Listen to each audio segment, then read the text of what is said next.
The fire is already lit. Sit down, breathe, and listen. One who looks outside dreams. One who looks inside awakens. Carl Jung wrote these words, knowing that most people would never have the courage to truly look within. You spend your entire life building an acceptable version of yourself, a persona that works, that pays the bills, that is loved, that seems to have everything under control. But there comes a moment when that mask begins to crack. Jung called this individuation. You might call it psychological collapse, existential crisis, or spiritual awakening. The name doesn't matter. What matters is that when this happens, there's no going back. In this video, you'll discover the 5 stages that every mind goes through when it stops lying to itself, and why Jung knew this process was inevitable for anyone who wants to truly live. But there's something I need to warn you about from the beginning. Not everyone who enters this journey can return to being who they were before, and perhaps that's exactly the point.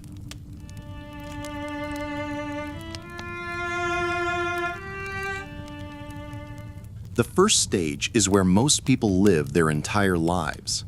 Jung called it total identification with the persona. You wake up, look in the mirror, and see someone you know well, someone who has a routine, responsibilities, a way of being that everyone recognizes. You are the competent professional, the dedicated father, the obedient daughter, the reliable friend. And it works. For years, maybe decades. You believe that this person in the mirror is you, completely you. But Jung observed something devastating. People who lived perfectly adapted to society were dead inside. They functioned like well-adjusted machines but had lost any spark of genuine life. A 2019 study showed that high-performing executives have depression rates 40% higher than the general population, not by accident. The more perfect the persona, the emptier the interior. In this stage, you react to life instead of creating it. Things happen to you, not through you. Your identity is a collage of family expectations, social pressures, and unprocessed traumas. You've become so good at being what others need that you've completely forgotten who you are when no one is watching. Jung discovered that this identification with the persona creates what he called autonomous complexes, parts of the psyche that operate independently of consciousness. You develop a part that always says yes even when you want to say no, a part that smiles even when you're suffering, a part that performs success even when you feel like a failure. The cruelest part is that this isn't your fault. Society needs you to be predictable, functional, controllable. Your authenticity is a threat to the system, so you learn from childhood to bury parts of yourself that don't fit.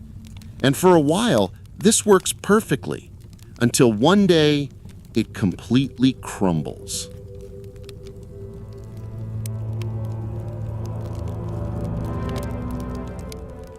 Jung knew that every persona has a shadow, and that, sooner or later, you're going to meet it face to face. The shadow isn't just your bad parts, it's everything you had to deny, repress, or hide to be accepted. Your anger, your sensuality, your ambition, your laziness, your most intimate fears, your corrosive envy, your capacity for cruelty, all the parts of you that were judged as inadequate and pushed into the basement of your psyche. The encounter with the shadow usually happens through a brutal crisis, a relationship that implodes spectacularly, a job that loses meaning overnight, a depression that won't go away no matter how many medications you take, a compulsive behavior you can't control, addiction to pornography, shopping, digital validation. That's when you realize that the person you thought you were completely crumbles when life really hits you. Your persona, all that careful construction, reveals itself as an inadequate fantasy in the face of the real complexity of existence. And then something terrifying happens. You begin to see parts of yourself that you don't recognize. Murderous rage, where there should be patience. Poisonous envy, where there should be generosity. Predatory desire, where there should be control. Jung observed in his patients that this moment usually comes accompanied by what he called psychological inflation. You oscillate between thinking you're completely special for awakening and feeling like the worst human being on the planet for discovering your darkness. Jung called this the death of the ego. It's not a literal death, but the death of the illusion that you are only the good, controlled, socially acceptable part of yourself. This is where many people desperately flee. They run back to the safety of the persona. They increase antidepressants, change partners, move cities, dive into work, anything to avoid having to look at the monster they discovered within themselves. But some have the courage to stay. And that's where the real journey begins.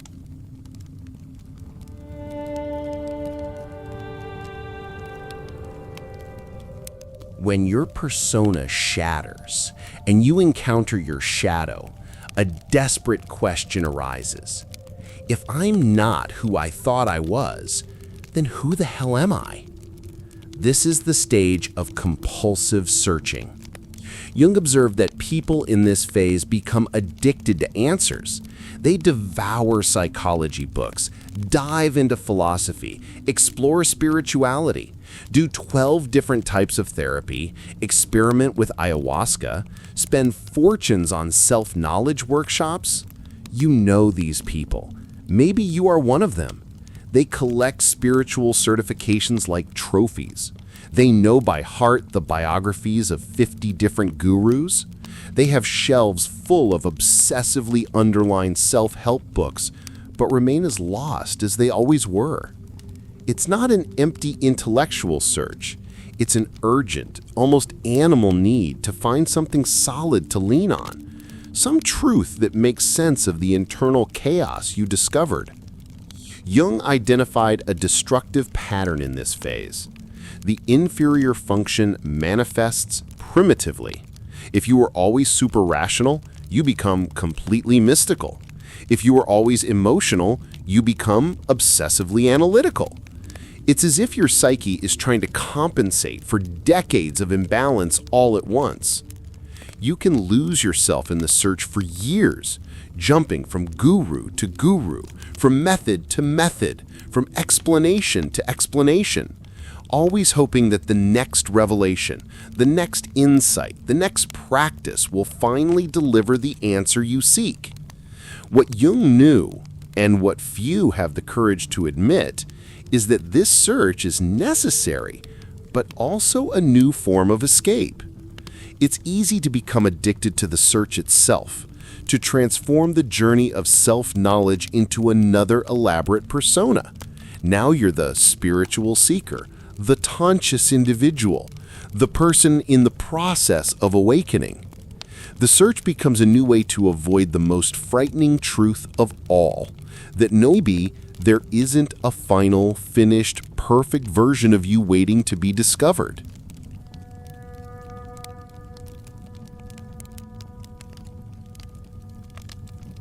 And then, after so much searching, something happens that Jung considered the true beginning of wisdom. You stop trying to fix yourself. Not from giving up, but from a visceral understanding that your darkness isn't a defect to be corrected. It's an integral part of who you are. Jung observed in decades of clinical practice that his healthiest patients weren't those who had eliminated their neuroses. They were those who had learned to dance with them. In this stage, You finally understand that your shadow isn't your enemy. It's your source of power, creativity, and authenticity. Your anger can become the force that establishes healthy boundaries. Your fear can become the prudence that protects you. Your envy can show you what you really desire. Your laziness can teach you when to stop forcing yourself. Jung called this shadow integration. You stop pretending you're only light and goodness. You accept that you're a complete human being with capacity for both compassion and cruelty, both generosity and the vitalist selfishness. And something strange happens when you stop fighting against your shadow parts. They stop controlling you. When you recognize your capacity for manipulation, you become less manipulative. When you accept your propensity for judgment, you become less judgmental. When you admit your tendency toward cruelty, you become less cruel. Not because you've become enlightened, but because you've become brutally honest. This is the real promise I make to you. Accepting your darkness is the only path to real authenticity.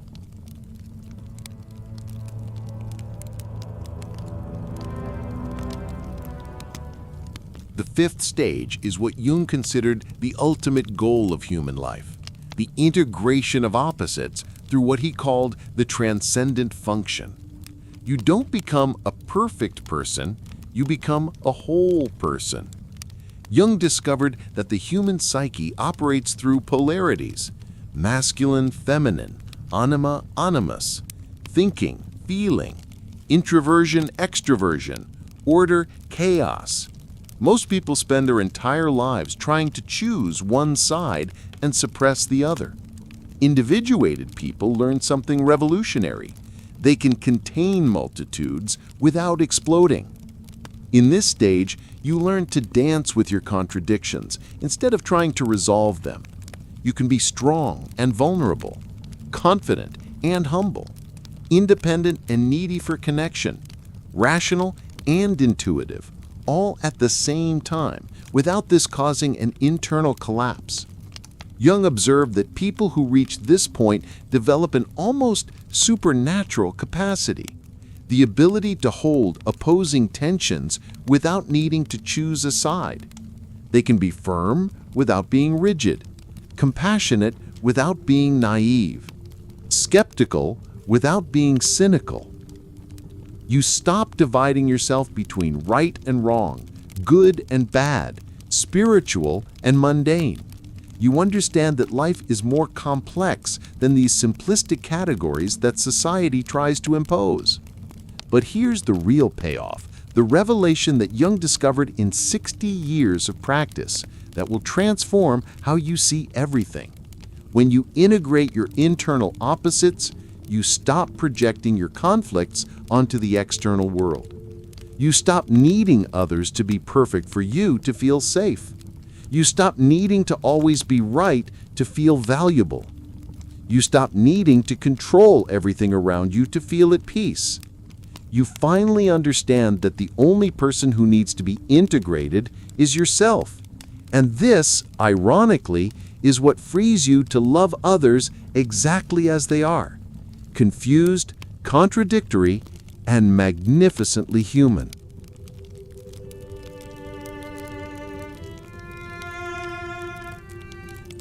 But now that you understand the process, I need to warn you about something Jung observed but few have the courage to admit.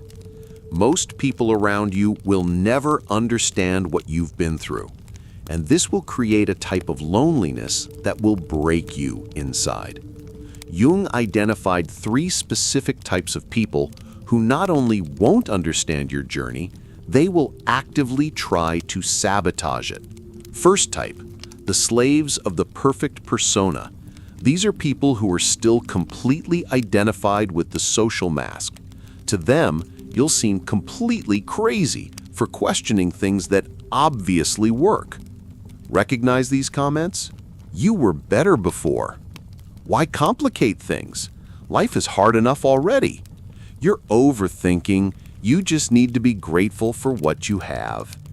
They'll see you as someone who's lost their way, who's having a midlife crisis, who should get back to normal and stop creating problems where none exist. Second type, the escapees from their own shadow. These are more dangerous. They encountered their own darkness, smelled the scent of their own fear, but ran back to the safety of the surface. They know something deeper exists, but consciously chose the safety of denial. Your journey is a constant reminder of the courage they didn't have. That's why they'll desperately try to convince you that you're deceiving yourself. This whole self-knowledge thing is just disguised narcissism. In the end, everyone is the same anyway. You're just running away from real responsibilities. Third type, the spiritually inflated. These confuse awakening with superiority. They think consciousness is a competition, that being awake makes them better than the unconscious. They've turned the inner journey into another form of ego.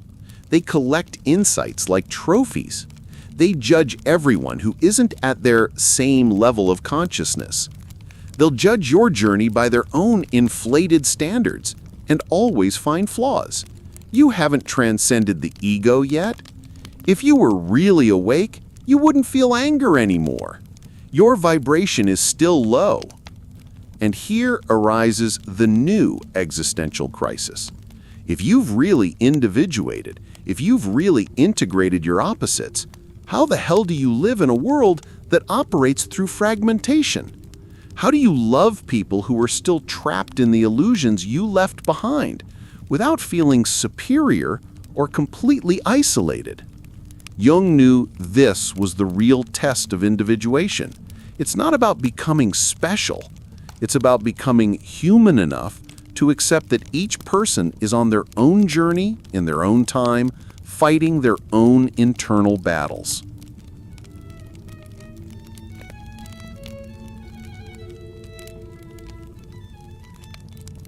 Jung understood something that few psychologists of his era had the courage to admit.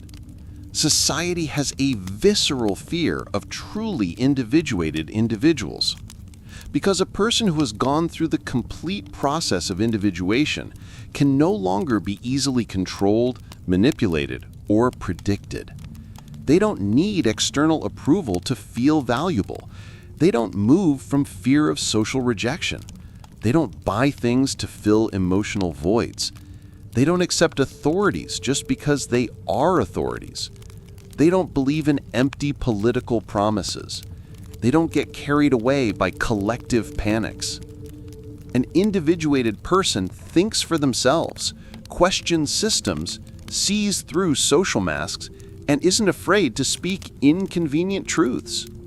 For a society that functions through conformity and fear, this is an existential threat. That's why our culture invests trillions of dollars in keeping people fragmented, divided between work and personal life, between mind and body, between reason and emotion, between what they want and what they should want. Social media is designed to keep you in a constant search for external validation. Advertising is created to make you feel inadequate without the right product. The educational system teaches you to follow orders, not to think critically. The media bombards you with fears, so you'll seek security in authorities. The more fragmented you are, the easier it is to sell you solutions. The easier it is to make you believe that happiness is always in the next purchase, the next relationship, the next achievement, the next savior politician.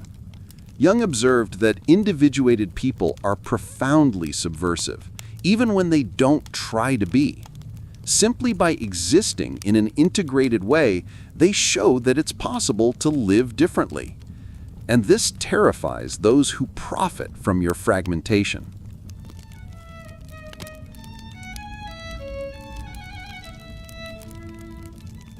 But Jung never romanticized the individuation process. He knew there was a brutal price to be paid, and you better know this before deciding if you want to continue. First price, you're going to lose relationships. Many. Not just some, many. People who could only relate to your persona will feel lost when you become more complex, more truthful, less predictable, less controllable. Friends of decades will stop reaching out because your conversations are no longer about gossip and superficial complaints. Family members will start treating you as if you've become arrogant because you no longer participate in collective dramas. Romantic partners will feel that you're no longer the easy-to-deal-with person they fell in love with. And they're not completely wrong. You really aren't the same person anymore. You can no longer pretend interest in things you consider empty. You can no longer smile politely when someone is being cruel. You can no longer accept behaviors you used to tolerate to keep the peace. Second price, you're going to feel completely isolated. It's not the loneliness of being physically alone. It's the existential loneliness of seeing the world with eyes that most people don't have and never will. It's knowing that superficial conversations no longer satisfy you, but the deep conversations scare most people. It's understanding dark jokes that others don't get, and not finding humor in jokes that others love. It's seeing patterns that others can't see, and knowing that pointing out these patterns will make you seem crazy. Jung wrote, "Loneliness doesn't come from not having people around, but from being unable to communicate what's important to you." This is the loneliness of individuation. Third price, you're going to carry an almost unbearable responsibility. The responsibility of being authentic in a world that rewards fakeness. The responsibility of not lying when everyone expects you to lie politely. The responsibility of not participating in social games that don't make sense, even when this hurts you socially and professionally. Every time you choose to be truthful instead of convenient, you pay a price. Every time you refuse to play the power and manipulation games that dominate most human interactions, you put yourself at a disadvantage. You can no longer use people for your own ends, even when it would be easy. You can no longer lie to avoid conflicts, even when the truth hurts. You can no longer play victim to get attention, even when you're really suffering. Jung knew that few people are willing to pay this price, and he never judged those who chose the safety of the persona over the authenticity of individuation. But for those who choose to pay the price, there's something no persona can offer: the deep satisfaction of being truly alive, even if it means being alive and alone. That night, sitting before the fire, I understood why Jung dedicated 60 years of his life to the study of individuation. He understood that each human being carries within themselves not only their personal history, but the entire history of humanity. Our dreams, our fears, our deepest impulses connect us to something much greater than our small individual existence. Jung called this the collective unconscious, the revolutionary discovery that we all share certain fundamental psychological structures, certain archetypal patterns that repeat across cultures and millennia. The hero who faces the dragon, the mother who devours her children, the wise one who guides the lost, the trickster who breaks the rules. These aren't just fairy tale characters, they are living forces within our psyche. The 5 stages you just learned about aren't just a personal journey, they mirror the journey of humanity itself, from tribal unconsciousness to individual consciousness, from blind submission to patterns to the courageous creation of one's own meaning. Every great figure in history, from Buddha to Nietzsche, from Shakespeare to Dostoevsky, from Van Gogh to Frida Kahlo, went through some version of this brutal process. They encountered their shadow, questioned their personas, integrated their opposites, paid the price of authenticity. And in their works, they left bloodied maps so that others could follow the same path. Jung discovered that individuation isn't a narcissistic personal achievement, it's a service to humanity. because each person who becomes truly themselves increases the repertoire of human possibilities. Each person who integrates their shadow reduces the violence projected onto the world. Each person who accepts their contradictions stops demanding that others be too simple to be real. Each person who individuates becomes a silent beacon for other souls lost in the darkness of conformity. Individuation is both a personal process and a revolutionary political act. It's a silent but implacable refusal to perpetuate the patterns that keep our species fragmented, projective, and in perpetual conflict. That night, I understood that Jung wasn't just describing a psychological process, he was offering a path back home. Not to the house where you were born, but to the house that you are. The 5 stages of individuation aren't a recipe you follow once and you're done. It's a process that repeats in layers, in spirals, at increasingly deeper levels for the rest of your life. Each time you grow, a new persona forms. Each time life challenges you brutally, a new layer of shadow emerges. Each time you think you know yourself completely, you discover there's even more darkness and more light within you. And this isn't a defect in the process, it's its terrible and beautiful perfection. You knew that the goal was never to reach a final point where you finally find yourself once and for all. The goal is to develop the courage to keep finding yourself, even when it means losing who you thought you were, even when it means being alone, even when it means carrying truths that hurt. The fire burns the illusions, but warms the heart. It destroys the lies you told yourself, but illuminates the truth that was always there, waiting to be recognized. And since then, whenever the world weighs too heavily, whenever the masks become unbearable, whenever I need to remember who I am beneath everything I built to survive, I return to the fire. See you soon.